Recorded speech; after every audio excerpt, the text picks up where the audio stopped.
Disparaître pour jouer à la PS5 et gagner des sous, c'est un peu ce que j'ai fait ces derniers mois, puisque j'ai passé 8 mois en gros sans publier de vraies vidéos sur ma chaîne. Donc moi je suis Robin, j'ai la chaîne YouTube Nibor qui aujourd'hui a quelque chose comme 53 000 abonnés. Au moment où je fais cet enregistrement, on est le 9 octobre et voilà, j'ai un peu plus de 50 000 abonnés.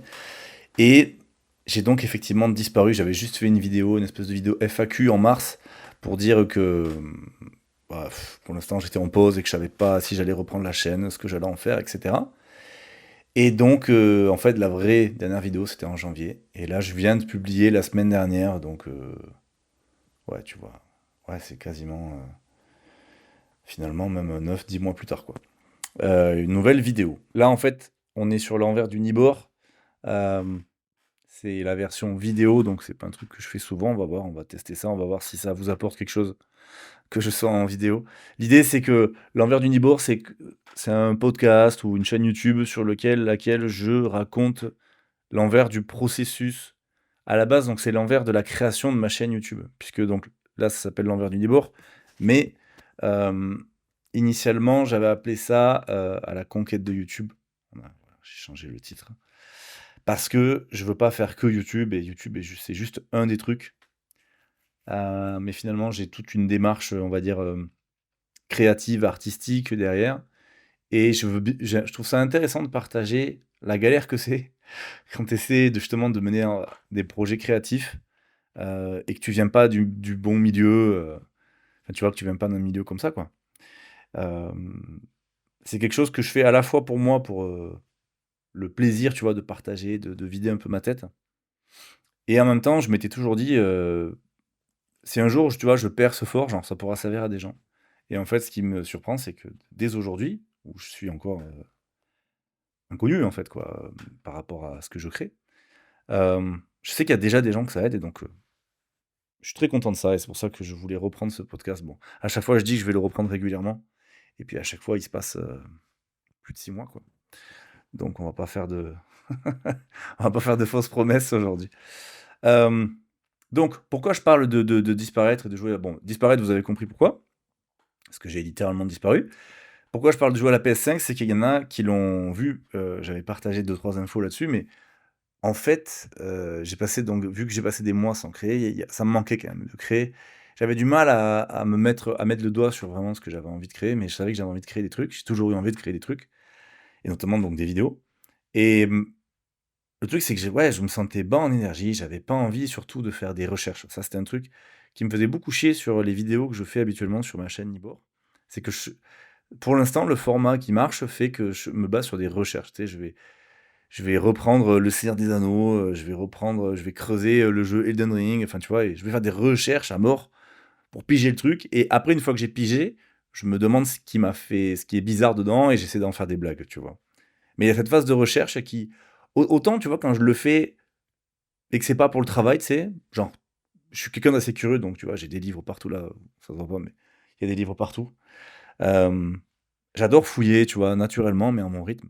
Mais quand tu le fais sur une vidéo, tu sais, où tu essaies de compresser euh, la timeline, en fait, tu vois, tu essaies de faire en sorte que ça ne prenne pas trop de temps, ben là, ça me gonfle. Ça me gonfle très, très fort de faire des recherches. Donc, je me suis dit, enfin, je cherchais des moyens, tu vois, des formats, de dire, OK, comment je peux continuer à créer sans faire autant de recherches. Et il y a plein de formats auxquels j'ai pensé, donc je vous parlerai plus tard. Mais il y a un des formats qui était, ben attends, et si je jouais un jeu? Et tu sais que j'essaie d'en tirer du lore et des blagues et tout, mais finalement presque pendant que je joue, tu vois? De sorte que j'ai pas trop de recherche à faire, en fait. Et à peu près à ce moment-là est arrivé, donc c'était en mai, je crois, 2025, avril, mai, juin, je sais plus, dans ces eaux-là, ouais. Le carton mondial Clair Obscur Expédition 33, donc fait par des Français. Et ça a vraiment achevé de me convaincre parce que ça avait l'air tellement fou. Et moi, j'ai du mal aujourd'hui à jouer à des jeux vidéo, j'ai toujours l'impression de perdre un peu du temps et à trouver du temps, en fait, parce que j'ai des enfants, tout ça. Mais quand c'est des jeux où il y a une grosse base narrative, ça m'intéresse. Puisque vu que moi, mon rêve, en fait, c'est de raconter des histoires, de créer mes histoires, de raconter des histoires presque peu importe le médium, mais on va dire en film notamment. Bah, tu vois, toute œuvre narrative m'intéresse, quoi. Et au même titre, tu vois, qu'à l'époque, The Witcher 3, je l'avais trouvé ça ouf. The Last of Us, tu vois, j'avais trouvé ça ouf sur un plan narratif. Bah, tu vois, je me suis dit: «Bon, ben, ça vaut peut-être le coup de faire d'une pierre deux coups, de jouer, de kiffer, de me nourrir d'un truc narratif et en même temps, t'en fais une vidéo». Et donc, j'ai acheté la PS5 exprès pour ça. J'ai joué, le jeu est incroyable. Franchement, enfin, le jeu est incroyable.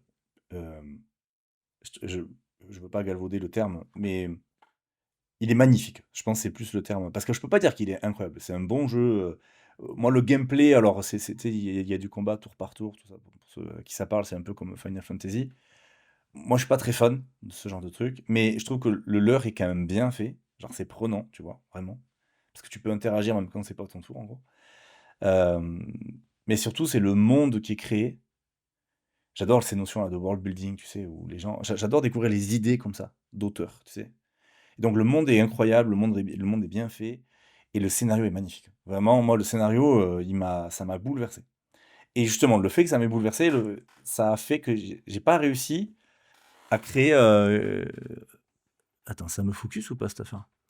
J'ai pas réussi à me créer de blagues, en fait, dessus, tu vois? Parce que j'ai trouvé ça trop engageant, trop dur et ça m'avait fait un peu pareil avec Arcane, où Arcane, en fait, ça fait partie des œuvres, la série Arcane, ça fait partie des œuvres qui m'ont marqué. C'est, on va dire, ces dernières années, là.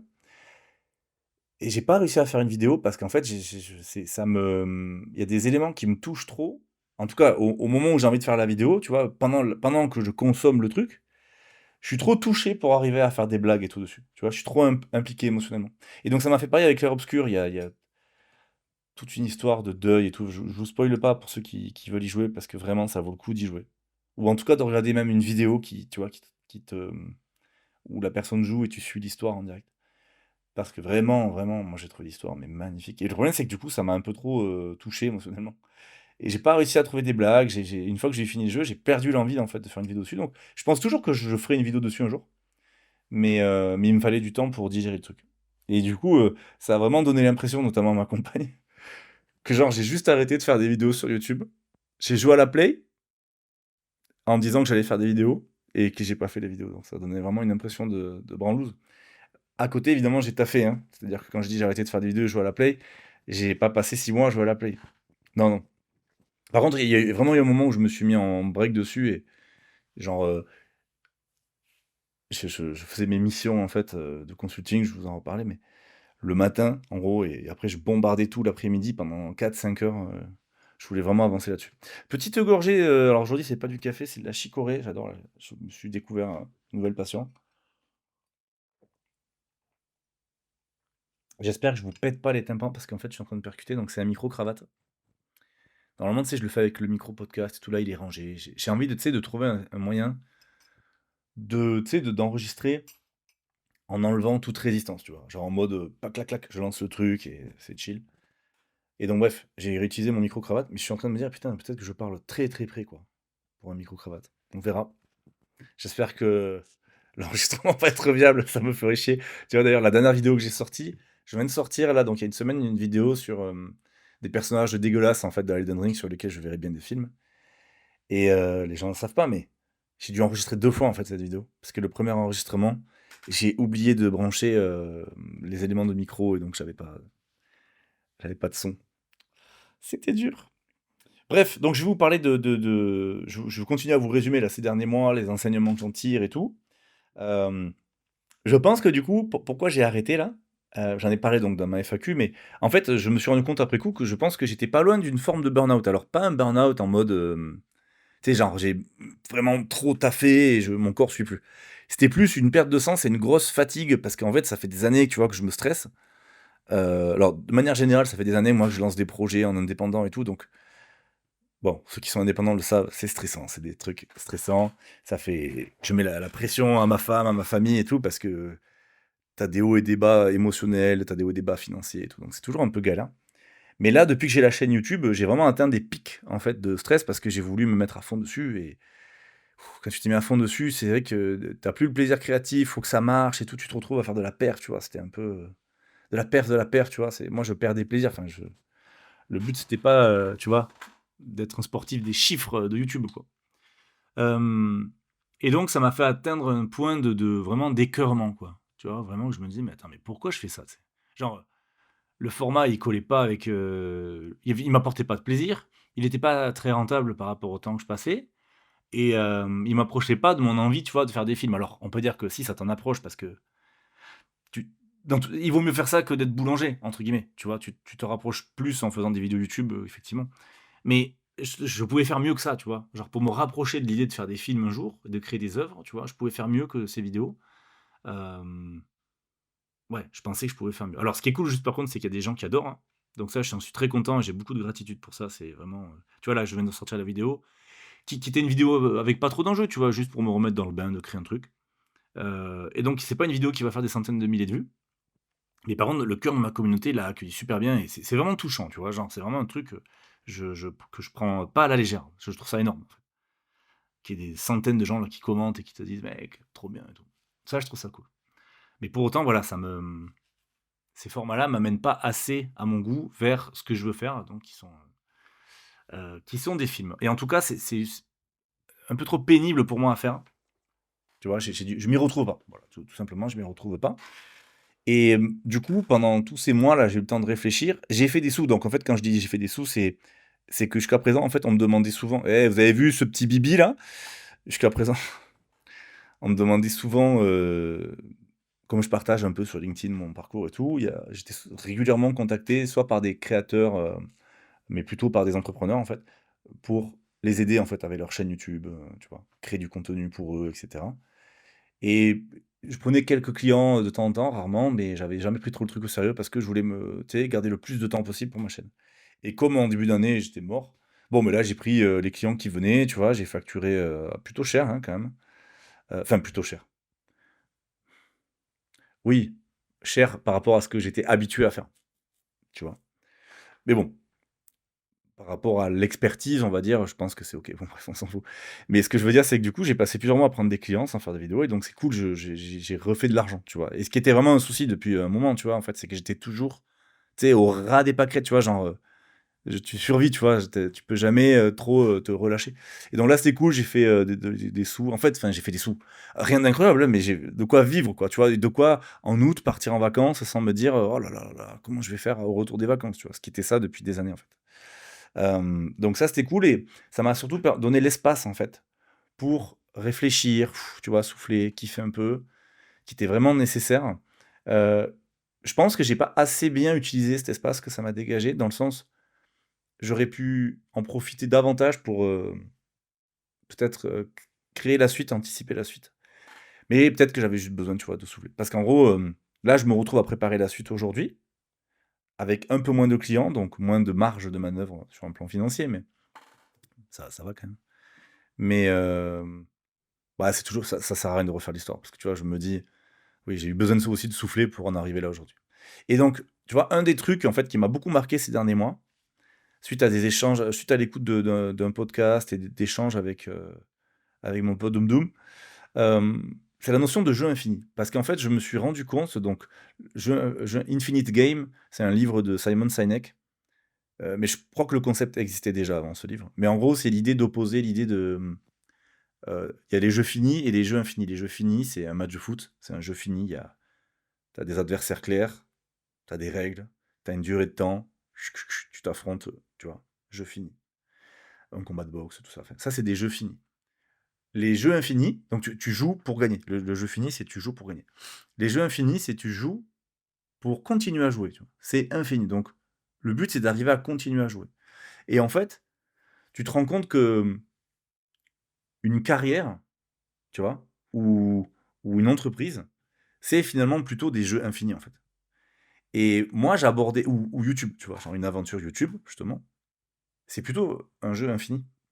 Et moi, le truc, c'est que je l'ai abordé à chaque vidéo, comme un jeu fini. Et ça part d'une bonne intention parce que, tu vois, c'est mon pote Mehdi, j'en ai déjà parlé, qui est un créateur lui aussi, Mehdi Alani, tu vois? Qui m'avait donné un conseil un jour, il m'avait dit: «Mais mec, arrête de te prendre la tête, parce que j'essaie tu sais, de te créer une stratégie pour ma chaîne et tout».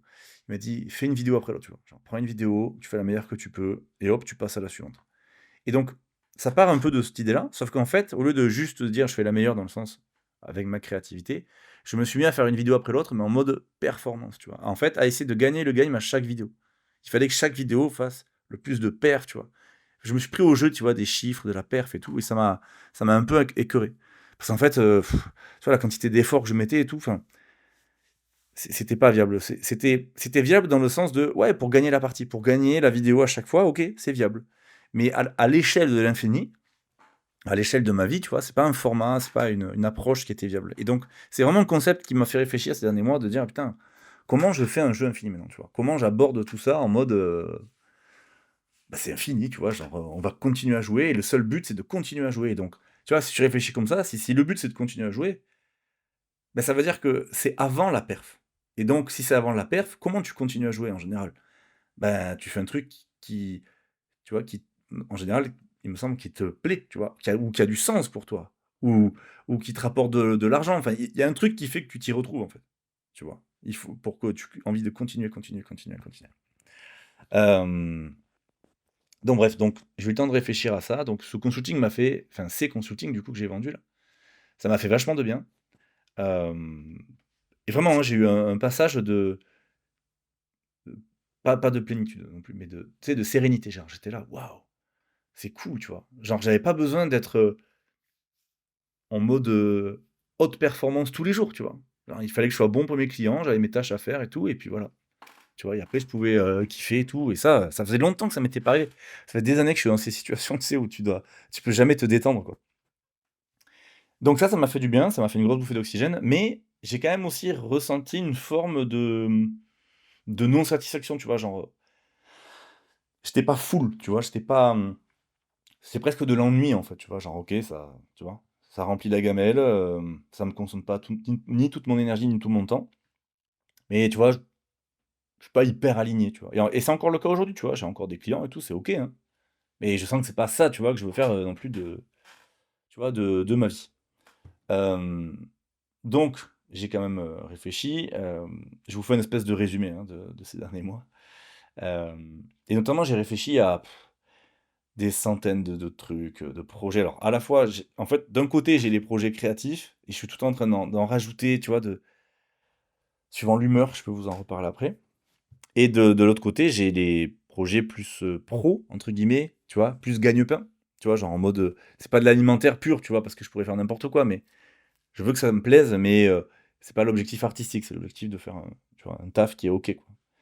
Et le truc, c'est que quand je réfléchis trop comme ça, bon, déjà, je pars dans tous les sens. Et je me perds dans le truc, en fait.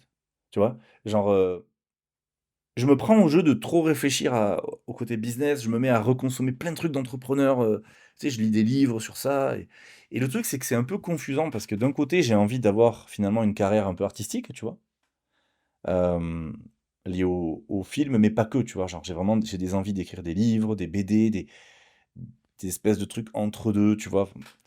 Donc j'ai plein d'envies artistiques et de l'autre côté, pour gagner ma vie, j'ai pas trop envie d'être salarié. C'est pas que je suis pas complètement réfractaire, hein, à l'idée d'être salarié, mais j'ai pas vraiment envie dans le sens où tu vois, je me dis: «Si je suis salarié, je vais jamais avoir le temps, en fait, de faire mes trucs».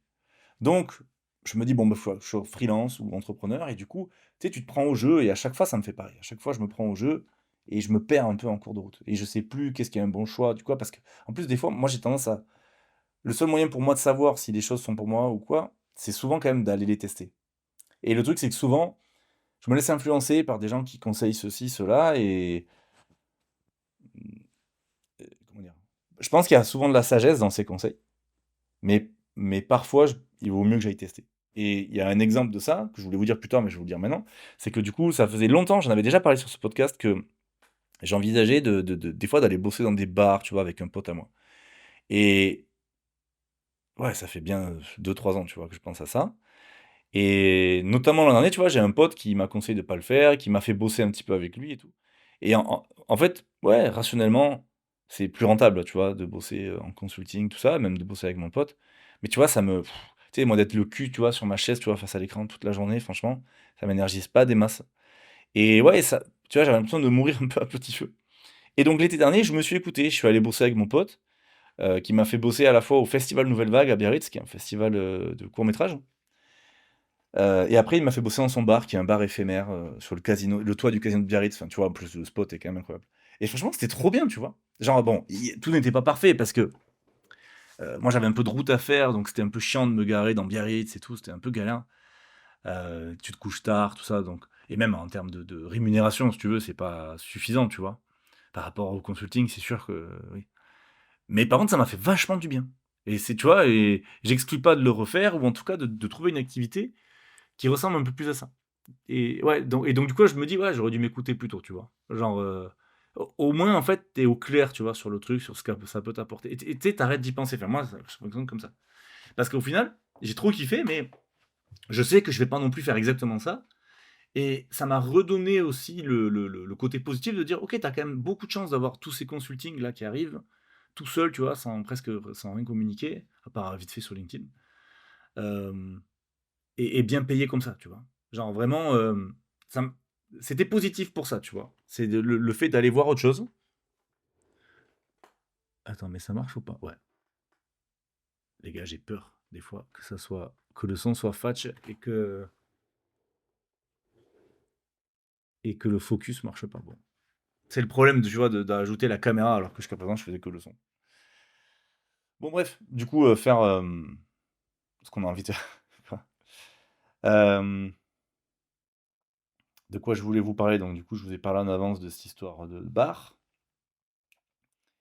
Je vous ai parlé, ouais, donc du fait que j'ai réfléchi à 1000 idées, tu vois? Il y a un truc, par exemple, que j'ai envie de faire depuis longtemps, mais ça, je pense que j'ai raison de ne pas le tester et c'est de créer une forme d'agence. Parce qu'en fait, je suis quand même quelqu'un de relativement extraverti.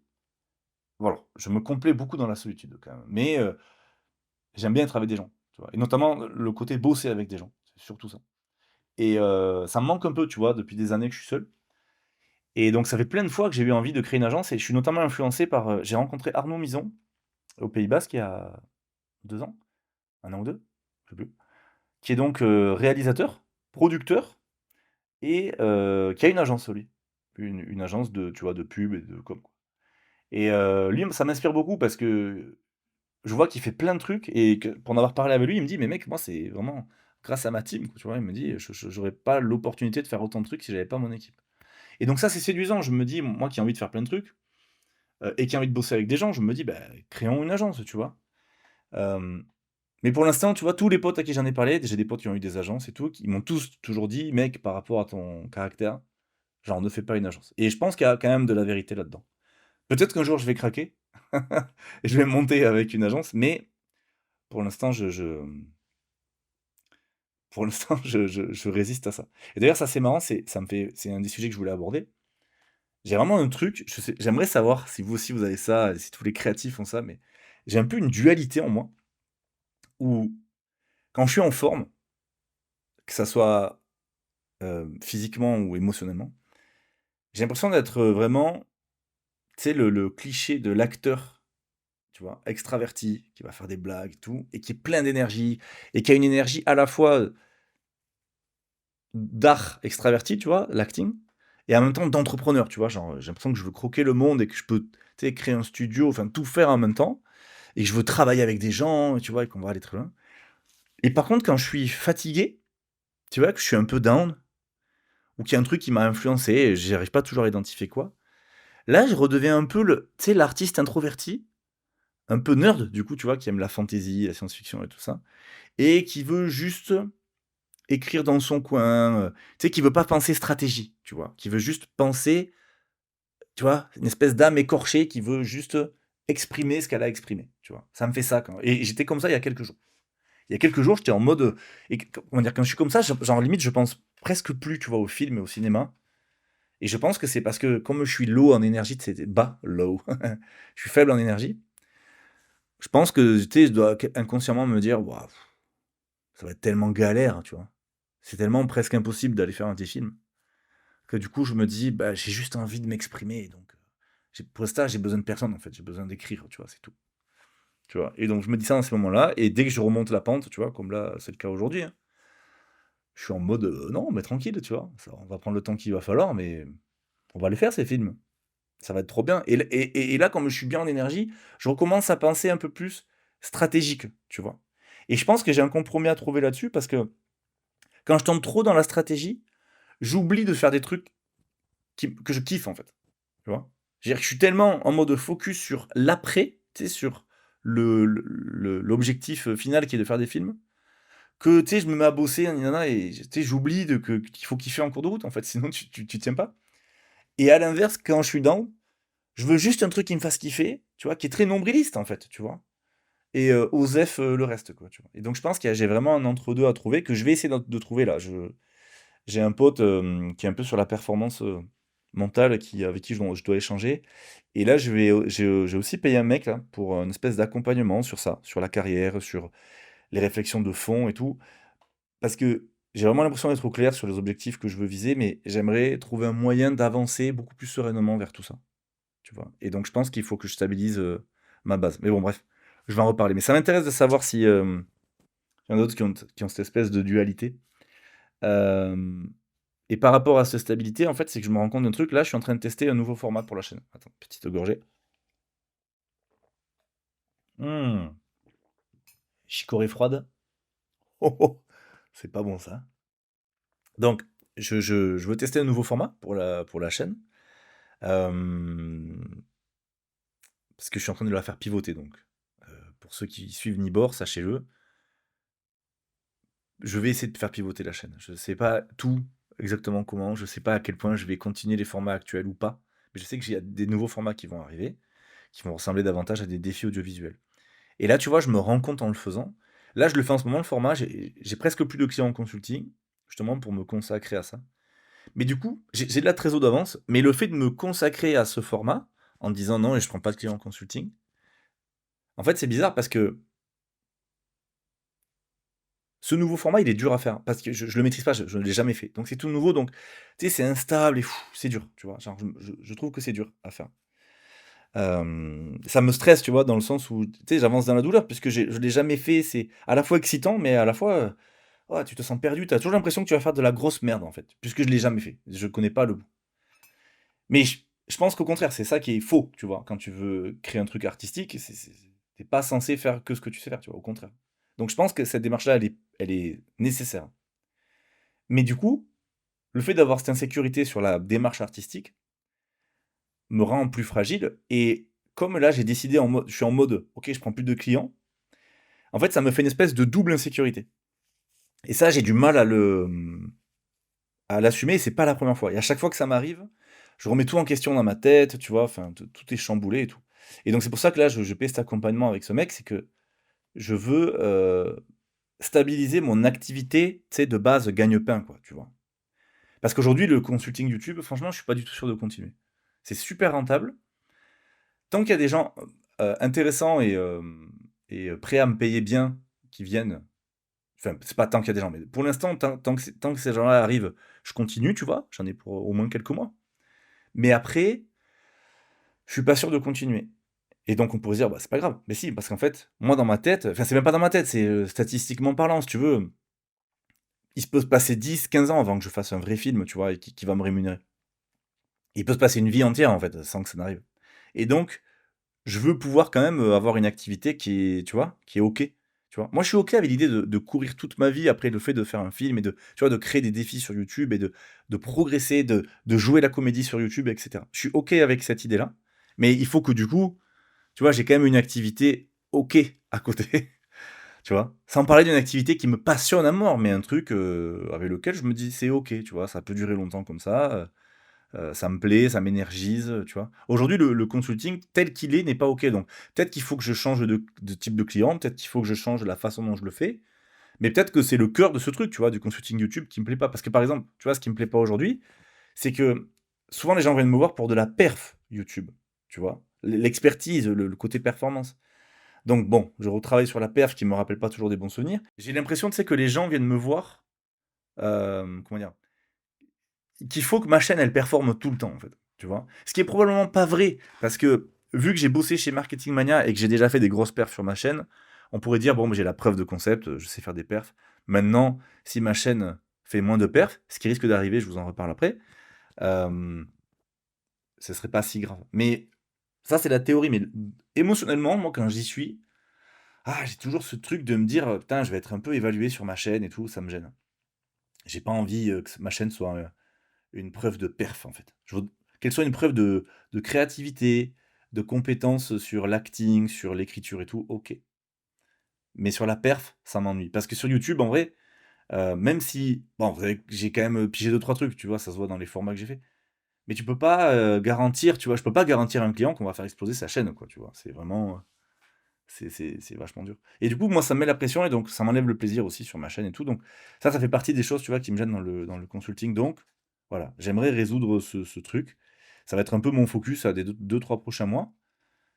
Trouver un peu une activité, heu, un peu plus durable, tu vois, pour moi, pour pouvoir tranquillement continuer ma chaîne YouTube. Parce que donc là, je suis vraiment de retour sur YouTube. Et quand je dis: «Je suis vraiment de retour», c'est que potentiellement, il va me falloir, 4 mois avant de sortir une vidéo, mais je le reprends au sérieux et je le reprends au sérieux en mode, ça va être mon laboratoire, mon truc de progression et ma carte de visite. Parce que là, tu vois, on va dire, c'est l'esprit stratégique qui parle. Moi, je vis à Biarritz, j'ai pas pour plan de déménager, j'ai pas de formation d'acteur. Il y a peu de chances que, juste en envoyant une bande démo, tu vois, à des agents, à des directeurs de casting, il y a peu de chances que, tu vois, qu'on me fasse jouer dans un film.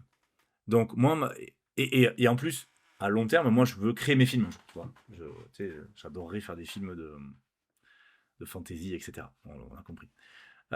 Et donc je me dis, ben, pourquoi pas tout faire d'un coup? Et donc là, c'est un peu plus stratégique. Je me dis, ben, on va jouer avec les cartes qu'on a, donc en étant à Biarritz avec une chaîne YouTube, et donc je vais faire des espèces de défis audiovisuels. Enfin, parmi les formats que je veux tester, parce que je veux tester plusieurs trucs, il va y avoir des formats du genre, je vais refaire le film Batman dans mon garage. Je vais pas faire ce format-là, enfin cette vidéo-là, mais pour vous donner l'idée, tu vois. Et du coup, la vidéo, c'est moi en train de galérer à essayer de recréer Batman, et à la fin, tu as le résultat final avec des acteurs, là, tu vois. Donc, je veux vraiment jouer avec mes cartes et me dire, ben moi, je vais tirer mon épingle du jeu en faisant ça, en utilisant ma chaîne YouTube, en créant des trucs, un truc qui n'a pas trop été fait en France encore. Donc voilà, donc j'ai ce pivot à faire. Je me suis perdu dans ce que je vous disais. Mmh, j'ai le pivot à faire et donc ouais, bah, bref, et donc je veux d'abord avoir cette stabilité financière. Et je pense qu'en plus, avec la stabilité financière, je serai plus au clair sur ce que je veux vraiment créer artistiquement après. Parce que tu vois, pareil, vu que j'ai des alternances, tu sais, haute énergie, basse énergie, et que des fois, du coup, j'ai envie d'être un écrivain en gros, et des fois faire des films, je serais curieux de voir, une fois que j'ai une base, tu sais, de job stable, qu'est-ce qui se passe en fait? Est-ce que je garde le même objectif en tête ou pas? Tu vois? Parce que et j'aurai surtout l'opportunité de, tu vois, de choisir, en fait. S'il y a pas d'urgence financière, tu vois? Parce qu'aujourd'hui, par exemple, là, tu vois, je prends moins de clients, je sens l'attraction du fait de poster des vidéos YouTube puisque chaque vidéo me rapporte de l'argent. Et tu vois, si on enlève ça, si on enlève complètement ça, si on enlève, le besoin d'argent, tu vois? Est-ce que j'aurais toujours envie de faire des trucs YouTube? Est-ce que j'aurais envie plutôt d'écrire et tout? Enfin, tu vois, je serais un peu curieux de revenir à une espèce d'envie, pure, tu vois? De dire: «OK, qu'est-ce que je veux vraiment créer?» Et je pense que c'est vraiment lié au film et au cinéma et tout, tu vois? Mais parfois, j'ai des montées de stress qui font que ouais, je perds un peu le truc. Bon, en tout cas, là, j'ai quand même hâte, tu vois? J'ai hâte de me stabiliser. J'ai hâte de créer les formats que je veux créer et de voir ce que ça peut donner. Et donc, comme je vous disais, il y a de grandes chances que les formats que je vais créer là fassent moins de vues. Parce que, déjà, parce qu'ils sont beaucoup moins grand public et accessibles, je pense, que quand je parle de Gandalf, quoi, tu vois. Tout le monde connaît Gandalf, en gros. Euh, donc, il y a ça. Il y a le fait que je ne les maîtrise pas du tout. Tu vois. Genre, jusqu'à présent, je faisais des formats où j'écrivais tout à l'avance, et donc ça, je maîtrise. Là, il y a beaucoup de trucs chaotiques, spontanés. Donc, ça, je maîtrise pas. Je sais pas ce que ça va donner. Et en plus, j'ai pas bâti un cœur de communauté là-dessus. Et donc ça, c'est un vrai «danger» entre guillemets, qui m'a beaucoup freiné, hein, pendant longtemps. Le fait de me dire: «Ouais, mais du coup, les gens vont pas suivre», tu vois? Genre le cœur de mon audience va être déçu, ils vont pas suivre et tout. Et donc à un moment, je m'étais dit: «OK, je vais faire 2 chaînes». Une, Nibor, la classique, tu vois? Avec les mêmes formats, et une autre qui est mon aventure vers le cinéma. Mais en fait, j'aime pas cette espèce de schizophrénie que ça me crée, parce que enfin, Nibor, c'est moi, en fait, tu vois? À un moment, Nibor, j'ai pas créé une marque en mode, le studio, un truc, tu vois? Où on pourrait garder ça sur la fantasy. Nibor, c'est moi, en fait, c'est un prolongement de moi, c'est moi sur YouTube. Et du coup, je sais pas, j'ai envie d'être honnête avec ça. Et puis je me dis, j'ai pas envie de repartir à zéro. Je me suis fait chier quand même à faire toutes ces vidéos. Et je me dis, ben, il va y avoir des gens quand même qui vont kiffer, qui vont suivre. Ça sera pas toute ma communauté, mais il y a des gens qui vont kiffer, donc maintenant j'accepte que ça va être sur cette chaîne. Peut-être que stratégiquement, il y a un moment où je mettrai des vidéos en non répertorié, juste le temps, tu sais, de faciliter la vie à l'algorithme et qu'ils comprennent que la chaîne, elle est plus que sur la fantasy, tu vois? Il y a tout un aspect cinéma. Mais bon, bref, en tout cas, ça va pivoter. J'ai hâte de voir ce que ça va donner. Et du coup, moi, le truc que je retiens, j'en ai déjà parlé, plusieurs fois sur ce podcast, mais là, ça devient de plus en plus obligatoire pour moi, c'est vraiment ce truc alors, je dirais, enfin, chaque créatif, chaque artiste a sa façon de gérer les choses, OK? Mais je pense pour beaucoup, comme moi, qui sont sujets aux émotions négatives, aux hauts et aux bas, ça a du sens de se créer un cadre très sécurisé pour pouvoir créer de la meilleure façon possible. J'ai vu une interview, attends, c'était qui? Je crois que c'était David Lynch, que j'ai vu en interview là, qui disait justement que lui, il mangeait par exemple le même repas tous les jours. Le midi, il a toujours le même repas et il a plein de routines comme ça. Et il disait que pour lui, il croyait pas à l'idée, tu sais, de l'artiste torturé. Et il parle de Van Gogh, par exemple, qui était connu pour ça. Et il disait pour lui, Van Gogh, en fait, son côté torturé, c'était pas ça qui l'a rendu créatif. C'est plutôt ça qui a même limité sa portée. Il dit il aurait pu faire encore plus de choses et de merveilleuses choses s'il était moins torturé. Et j'ai tendance à apprécier ça parce que je pense que il y a beaucoup d'artistes qui ont un background, enfin, on a des backgrounds liés à, tu vois, d'anxiété en fait, quoi, tu vois, certains qui sont liés à des gros traumas, d'autres non, hein, tu vois, juste un terrain anxieux. Mais pour moi, c'est pas parce que tu as ça qu'il faut cultiver ça, en fait. Et je pense au contraire. Je pense que tes envies créatives, elles sont là, et que si tu crées un cadre réconfortant autour, ça va pas supprimer ton envie créative. Je veux dire, moi, j'ai eu ce cadre réconfortant là ces derniers mois avec le consulting, ça m'a pas supprimé l'envie créative, quoi, pas du tout, peut-être presque l'inverse. Ça te crée, une petite prison dorée qui te ramollit un temps, mais au bout d'un moment, tu vois, c'est trop, il faut que ça sorte de toi, en fait. C'est une des choses qui fait que quelqu'un, pour moi, est pas juste créatif, mais est quelque part artiste, en fait. Moi, c'est comme ça que je le vois. Hem, Tu la société qui va définir que toi, tu es artiste et qui sait pas ce que tu as à l'intérieur, on est d'accord. Hem, mais à l'échelle individuelle, moi, j'ai l'impression que tu te sais artiste quand tu as ce sentiment de devoir sortir des choses, tu vois? Qu'il te faut créer des trucs, qu'il faut que tu exprimes des choses et tu sais même pas ce que c'est, mais il faut que tu l'exprimes. Et donc pour faire ça de la meilleure façon, ouais, j'ai tendance à croire, enfin en tout cas à expérimenter que plus tu as un cadre stable autour, tu vois? Une situation familiale stable, ta compagne, tu vois? Les enfants si tu en as, un job et cetera, mieux c'est, tu vois? J'ai l'impression que c'est vraiment ça. J'ai lutté un peu contre cette idée, et je dis pas que je vais être stable demain, mais je vais chercher à me créer cette stabilité et donc je suis vraiment pas fermé à l'idée de bosser, en tant que salarié. Mais, il faudrait vraiment, tu vois, si genre je suis en salarié, ça pourrait être un mi-temps, mais imagine c'est un temps plein, faudrait vraiment que le truc me soit m'alloue du temps, soit me conserve de l'énergie, tu vois? Et ça, c'est très individuel, c'est chacun va pas être énergisé par les mêmes choses. Mais moi, tu vois, si genre je suis salarié et que je passe 8 heures par jour sur l'ordi, ah, c'est mort, je fais rien après, tu vois? Je serais dead. Alors que salarié au contact des gens et tout, peut-être, tu vois? Mais bon, on va voir. Là, je vous dis, je pars sur 2 3 mois de réflexion. Le but étant de créer ce socle rassurant où j'ai plus besoin tous les 2 mois de me demander comment je vais payer les factures, etc. Et enfin, comment je vais payer les factures et que je suis pas drainé par le truc, tu sais, que ça m'aspire pas l'âme, quoi. Et je pense qu'une fois que j'ai ça, j'ose espérer qu'après, tu vois, je vais pouvoir dérouler presque tranquillement, tu vois. Tranquillement après, bon, quand t'es dans ma tête, comme beaucoup, hein. C'est pas, je pense que le tranquillement n'existe pas, mais sans tout remettre en question tous les 4 matins, quoi. Tu vois, moi, ça serait ça, le bonheur. Voilà, bah, vous me direz ce que vous en pensez. Moi, j'y crois beaucoup et je vous dis, à bientôt!